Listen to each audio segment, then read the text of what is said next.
ირანმა ცეცხლის შეცვადის შეთანხმება შეერთებული შტატების სრული მარცხი უწოდა. დონალდ ტრამპი იმუქრება, რომ ჩაშლის მოლაპარაკებებს და ომს დაუბრუნდება, თუ ჰორმუზის სრუტე მართლაც ფასიანი გახდება. მარკო რუბიო გაემგზავრა ტურნეში სპარსეთის ყურის მონარქიებში, რათა დაარწმუნოს ისინი, რომ ირანთან შეთანხმება სინამდვილეში შეერთებული შტატების გამარჯვებაა. ამ დროს ისრაელის პრემიერ-მინისტრმა ბენიამინ ნეთანიაჰუმ ყველა შოკში ჩააგდო თავისი აღიარებით იმის შესახებ, თუ როგორ დაიწყო ომი ირანის წინააღმდეგ. მან განაცხადა, რომ უბრალოდ ფაქტის წინაშე დააყენა დონალდ ტრამპი და მან უპროტესტოდ დათანხმდა ისრაელის მხარდაჭერას ომში. ამავე დროს ისრაელის თავდაცვის მინისტრმა ისრაელ კაცმა პირდაპირ განაცხადა, რომ ისრაელი არ გაიყვანს თავის ჯარს ლიბანიდან, თუნდაც ამას შეერთებული შტატები მოითხოვდეს. თუმცა ეს დონალდ ტრამპის და ირანის სამშვიდობო შეთანხმების ერთ-ერთი პირობა. შედეგად დონალდ ტრამპის მოკავშირეები სპარსეთის ყურეში შიშობენ, რომ მისი შეთანხმება ირანთან კატასტროფო გარდამტეხ მომენტად იქცეო. და ახლა მარკო რუბიო ცდილობს დაარწმუნოს მონარქიები, რომ ყველაფერი კონტროლის ქვეშაა.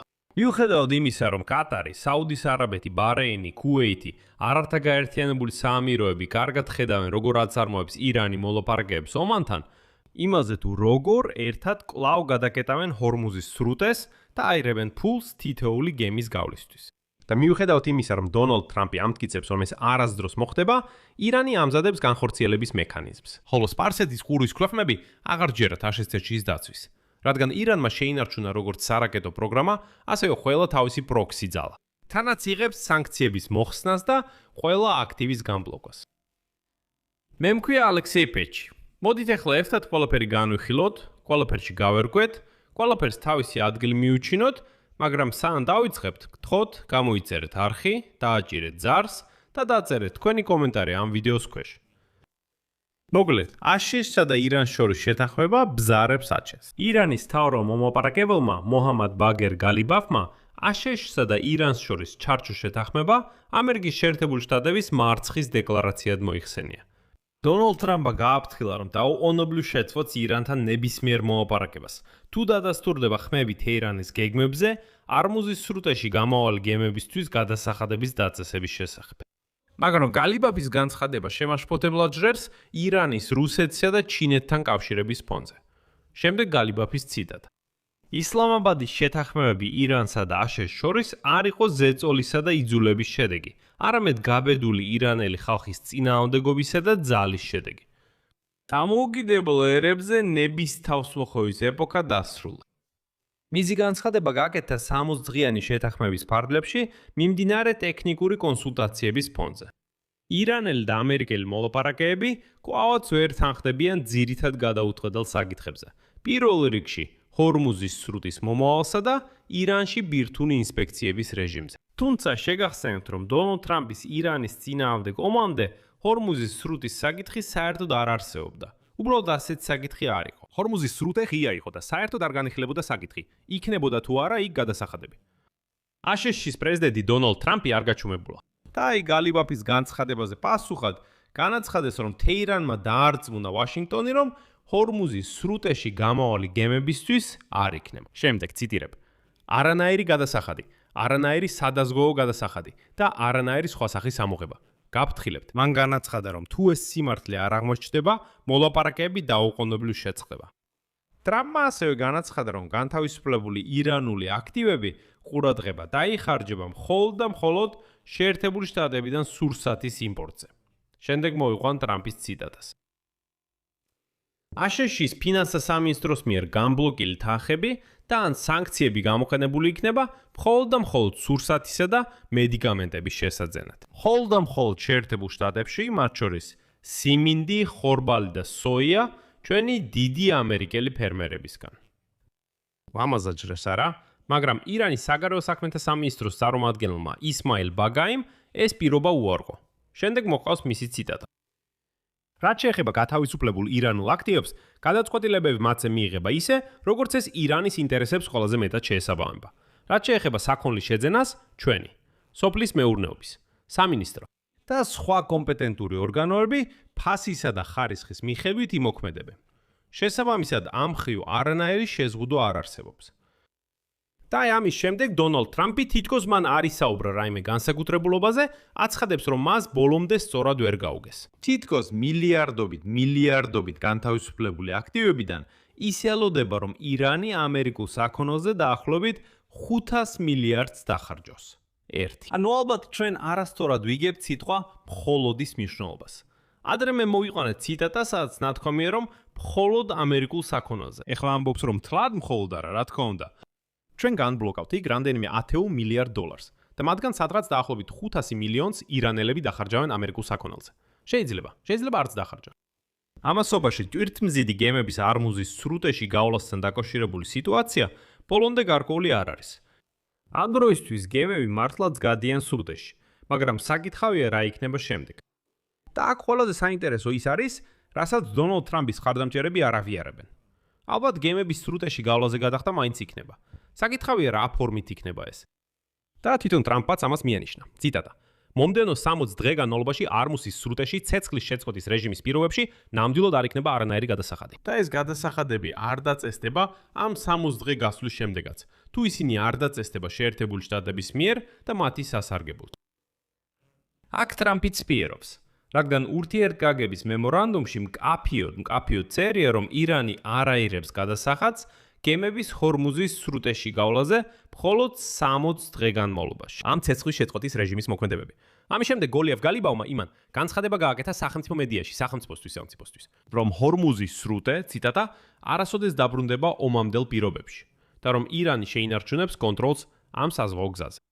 და აქ იწყება ყველაზე საინტერესო. ირანმა და ომანმა გამოაქვეყნეს ერთობლივი განცხადება, რომელშიც ნათქვამია, რომ ისინი მუშაობენ შეთანხმებაზე ჰორმუზის სრუტის ერთობლივი მართვის შესახებ. ასევე ციტატა: ამასთან დაკავშირებულ მომსახურებებსა და შესაბამის ხარჯებზე საერთაშორისო სტანდარტების შესაბამისად.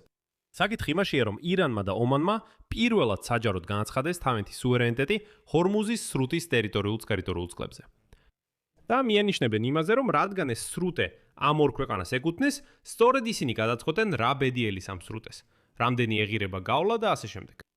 ცხადია, რომ ასეთი პირობები ძალიან აძაბავს სპარსეთის ყურის ქვეყნებს. და ამ ფონზე ამერიკის შეერთებული შტატების სახელმწიფო მდივანი მარკო რუბიო სპარსეთის ყურის მონარქიებში ტურნეში გაემგზავრა. იმისთვის, რომ დაარწმუნოს ისინი, ყველაფერი კონტროლის ქვეშაა და რომ ისინი მომავალში შეძლებენ მარტივად გატიდონ თავიანთი ნავთობი და გაზი.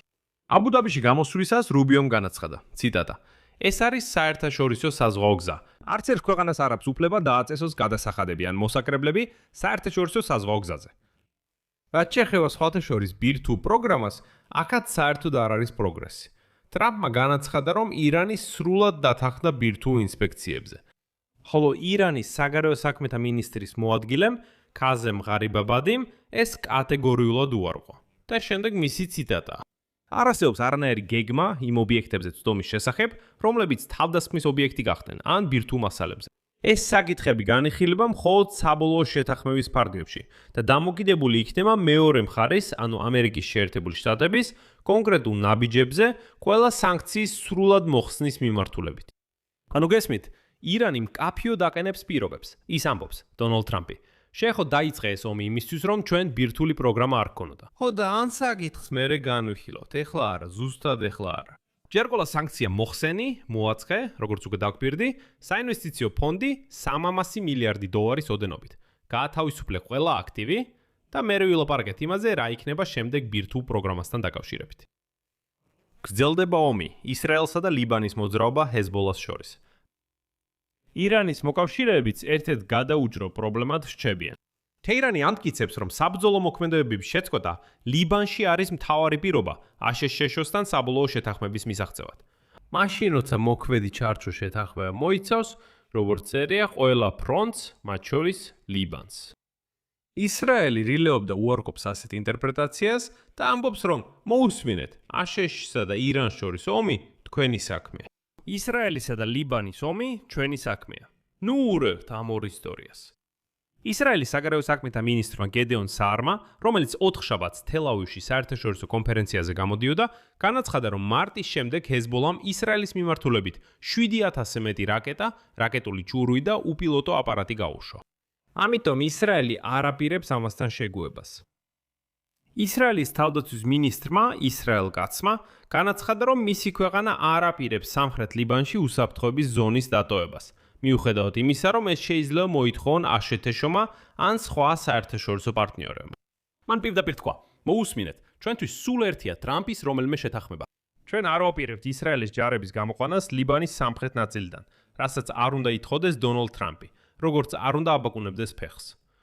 კაცი ამტკიცებს, რომ ლიბანის სამხრეთში შექმნილ უსაფრთხოების ზონას კრიტიკული მნიშვნელობა აქვს ეროვნული უსაფრთხოების უზრუნველსაყოფად ისრაელისა და ის ამბობს, რომ ამას არავინ აპირებს შეცვლას. გარდა ამისა, კაცმა მკაფიოდ დაადასტურა, რომ ისრაელი არ აპირებს დაუშვას ლიბანის მშვიდობიანი მოსახლეობის დაბრუნება ამ რეგიონებში, სადაც ახლა ბუფერული ზონაა შექმნილი. და ესეთ უთანხმოებათა ფონზე აშშ-ში სახელმწიფო მდივანი მარკ რუბიო გაემგზავრა სპარსეთის ყურის ქვეყნებში ტურნეში, რათა როგორმე დაარწმუნოს მონარქიები, რომ მოусმინეთ, უბრალოდ ვერ ხვდებით. ამერიკის შეერთებულმა შტატებმა გაიმარჯვეს. ტრამპმა აიდულა ირანი კაპიტულაციაზე წასულიყო. თქვენთვის ეს შეიძლება უცნაურად და დაუჯერებლად ჟღერს, მაგრამ ახლა აგიხსნით, რატომ არის ასე. ითხოვინებიან, რომ არაბული ქვეყნების ლიდერები შეშფოთებულნი არიან იმით, რომ ვაშინგტონის დათმობები შეიძლება ზედმეტი არ მოჩნდეს და ისინი შიშობენ რეგიონში ძალთა ბალანსისა და ნავთობის ნაკადების არასასურველი ცვლილებების გამო. რატომ ასე? მოდით ახლა ყველაფერს დეტალურად განვიხილოთ. ნახეთ. დავითხოვთ რეგიონული უსაფრთხოებით. ირანის აბსოლუტურად ყველა პროქსი ძალა, როგორიცაა ჰამასი, ჰეზბოლა, ჰუსიტები იემენში და წინააღმდეგობა ერაყში, ყველა ეს ძალა კვლავ ხელუხლებელი დარჩა. ირანი გააგრძელებს მათ ხარდაჭერას და ჩარჩო შეთანხმებაში ამერიკის შეერთებულ შტატებთან ამ ყველა მებრძოლზე არც ერთი სიტყვა არ არის ნათქვამი. საერთოდ არც ერთი სიტყვა. თუმცა სპარსეთის ყურის ქვეყნებისთვის და ისრაელისთვის ეს ძალიან დიდი პრობლემაა. და ისინი იმედოვნებდნენ, რომ თუ ტრამპმა დიდი ომი დაიწყო, ეს პრობლემა გადაწყდებოდა და ტერორისტებს ახლო აღმოსავლეთის სხვადასხვა კუთხეში თეირანი აღარ დააფინანსებდა. მაგრამ ახლა ირანს კიდევ უფრო მეტი ფული ექნება ამ პროქსი ძალების მხარდასაჭერად. იმიტომ რომ აშშ-ში მოხსნა ყველა სანქცია ირანული ნავთობის გაყიდვაზე და კიდევ ირანელებს მილიარდობით დოლარის აქტივებზე ცდომა აღუდგინა. და როცა ირანული ნავთობით ვაჭრობა სულად არის გამბლოკილი, თქვენ ხვდებით, რომ ეს საშიშია. ეს სრულიად არ ატყობს სპარსეთის ყურის ქვეყნებს, რადგან ეს მათ გარკვეულ მოცულობებს არტყმევს. და ახლა არაბული ქვეყნების ვამენ კითხვას. საერთოდ რა იყო ეს? შედეგად ომის შემდეგ მოусმინეთ, ირანი რეალურად დიდი გამარჯვებული გამოდის, ხოლო აშშ და მათი პარტნიორები რეგიონში ძალიან უცნაურ მდგომარეობაში აღმოჩნდნენ. მეგობრებო, აქ ცოტა ხნით შევჩერდები, რათა გთხოვოთ მხარი დაუჭიროთ ამ YouTube არხის მუშაობას თქვენი გამოძერითა და ლაიქით და თქვენი კომენტარითაც. ასევე გამოიწერეთ ჩემი Telegram არხი Patchy News-ი, ბმული აღწერაში ამ ვიდეოს ქვეშ, იქ ვაქვეყნებთ ოპერატიულ სიახლეებს, როგორც კი ისინი შემოდის. ასევე შემოგვიერთდით Patreon-ზე. იქ გვაქვს დახურული საზოგადოება Patchy Insight-ი, სადაც თქვენთან ერთად განვიხილავთ იმ თემებს, რომლებიც აქ YouTube-ზე არ გამოდის. იქ პასუხობთ თქვენს ყველა კითხვას, იქ შეგვიძლია სხვადასხვა თემის განხილვა. აიდე იქვე ვგეგმავთ ასეთი დახურული შეხვედრების ჩატარებას. დახურული სტრიმები, სადაც ვიქნები მხოლოდ მე და Patreon-ის გამომწერები და იქ განვიხილავთ სხვადასხვა თემებს და იქვე უპასუხებ ყველა თქვენთვის საინტერესო კითხვას. მაგალითად, კომენტარებში წერდნენ, რატო არ აფასებ ამ სკანდალს პოლონეთსა და უკრაინას შორის. და აი მოკლედ უკვე უპასუხე რატომ, დავწერეთ ჩემი აზრები ამ საკითხზე, მიუხედავად იმისა, რომ YouTube-ზე ამ თემას საერთოდ არ შევხები ვართ, მოკლედ გადადით აღწერაში, გამოიწერეთ Patreon-ი და გახდით ამ დახურვის საზოგადოების ნაწილი.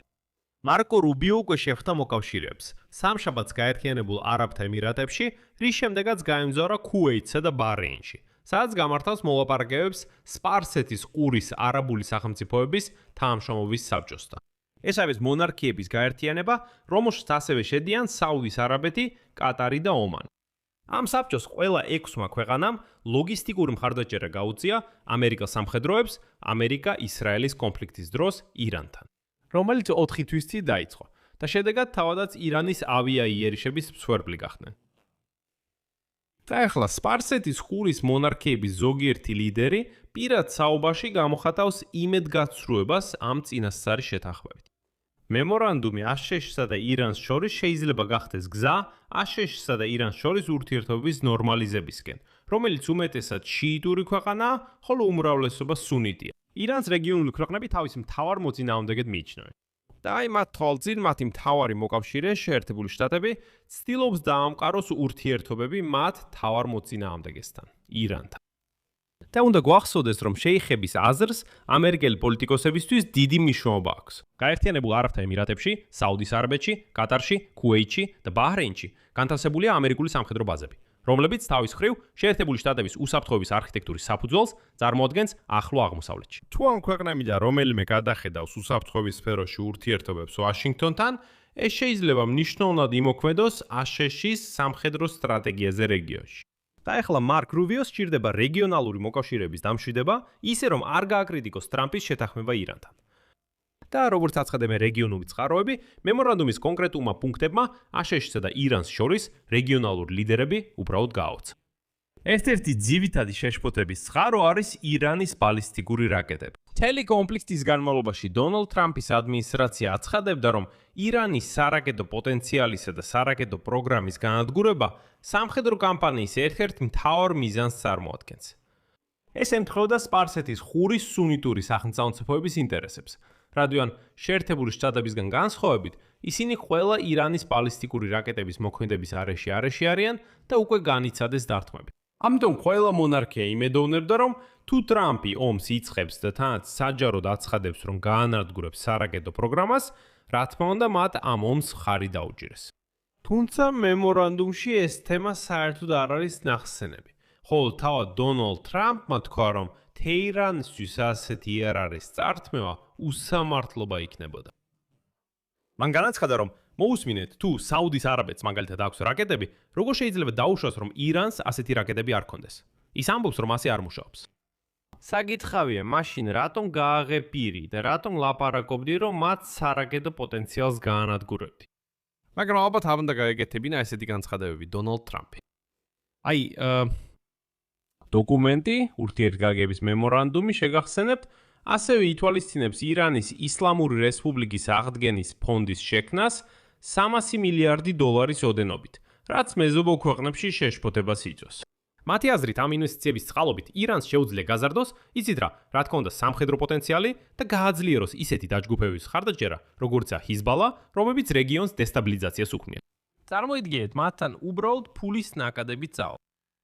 მაგრამ ისინი ამ ფულს ინფრასტრუქტურაში მაგალითად არ ჩადებენ. არ ჩადებენ, ეს ისტორია მაჩვენა. 47 წლის განმავლობაში მათ არ ჩაუდიათ არც ერთი ცენტი თავიანთ ინფრასტრუქტურაში, რომელიც მოსახლეობას სუფთა წყლით ამარაგებს. მათ ელექტროენერგიის პრობლემები აქვთ და ისინი ამაში ფულს არ დებდნენ. ისინი ფულს რაკეტებში დებდნენ. და რატომღაც დონალდ ტრამპი ფიქრობს, რომ ეხლა ისინი სხვანაირად მოიქცევიან. დავიხოთ გულწრფელები, დიდი ნაწილი იმ თანხებისა, რომელსაც თეირანი უახლოეს კვირებში მიიღებს, დიდი ალბათობით პირველ რიგში სამხედრო პოტენციალის გაძლიერებას მოხმარდება და არა ცხოვრების დონის ან ირანის ეკონომიკის მხარდაჭერას. გარდა ამისა, ფორმულირებების მიხედვით, შეთანხმება ფაქტობრივად უშვებს, რომ მომავალში ირანი ჰორმუზის სრუტეს გააკონტროლებს. ეს სერიოზულ შეშფოთებას იწვევს ქუვეითში, კატარში და საუდის არაბეთში, რომლებიც ამ მარშრუტზე არიან დამოკიდებული ნავთობისა და გაზის ექსპორტისთვის. და ამ ფონზე ისრაელის პრემიერ-მინისტრმა ბენიამინ ნეთანიაჰუმ გააკეთა განცხადება, რომელიც შეიძლება დონალდ ტრამპის რეიტინგებს სერიოზულად დააზიანოს. ნეთანიაჰუმ ისაუბრა, თუ როგორ დაიწყო ომი ირანთან თებერვალში. ისრაელის პრემიერ-მინისტრმა ისაუბრა ტრამპთან მოლაპარაკებებზე ირანთან ომამდე. განაცხადა, რომ ფაქტობრივად მან აშშ-ის პრეზიდენტი ფაქტის წინაშე დააყენა, რომ ისრაელი ომს იწყებდა და მისცა მას არჩევანის უფლება. ეყურებინა ან შეერთებოდა. შემდეგ ბენიამინ ნეთანიაჰუს ციტატა. მე უბრალოდ მივედი მასთან და უთხარი, ჩვენ უდევთ ირანს. მე არ მიკითხავს მისი ნებართვა. მე უბრალოდ აუხსენი როგორ ვიმოქმედებდით. და მე ბედნიერი ვიყავი, რომ მან გადაწყვიტა და შემოერთებოდა. ნამდვილად საინტერესოა, როგორ მოიქცევენ ახლა ამერიკულ პოლიტიკურ ისტაბლიშმენტში მყოფი მკაცრი ხაზის მხარდამჭერები და ისრაელის კრიტიკოსები, რომლებიც დიდი ხანია აცხადებდნენ, რომ ნეთანიაჰუმ უბრალოდ მოატყვა დონალდ ტრამპი და ჩააბა მას დიდ ომში. მაგრამ ახლა ამის შესახებ პირდაპირ განაცხადა თავად ნეთანიაჰუმ. აქ წერტილებს დავასვამ. თქვენი აზრი, ყველა თქვენი დასკვნა დაწერეთ კომენტარებში ამ გამოშვების ქვეშ. გამოიწერეთ არხი, დააჭირეთ ზარის გილაკს და არ დაგავიწყდეთ ლაიქის დაჭერა. თუ გსურთ უბრალოდ ერთჯერა და ფინანსურად დაუჭიროთ ხარი ამ YouTube არხის მუშაობას, ეს შეგიძლიათ გააკეთოთ ნებისმიერი, თუნდაც ყველაზე მცირე დონატით, ბულებითა და რეკვიზიტებით, რომლებიც მითითებულია ამ ვიდეოს აღწერაში. იქ სრულიად განსხვავებული პლატფორმებია. აირჩიეთ თქვენთვის მოსახერხებელი ნებისმიერი პლატფორმა, მადლობელი ვიქნები თქვენი ნებისმიერი მხარდაჭერისთვის. ამით დასრულდა, იზრუნეთ საქმე თავზე, ყველას მშვიდობით.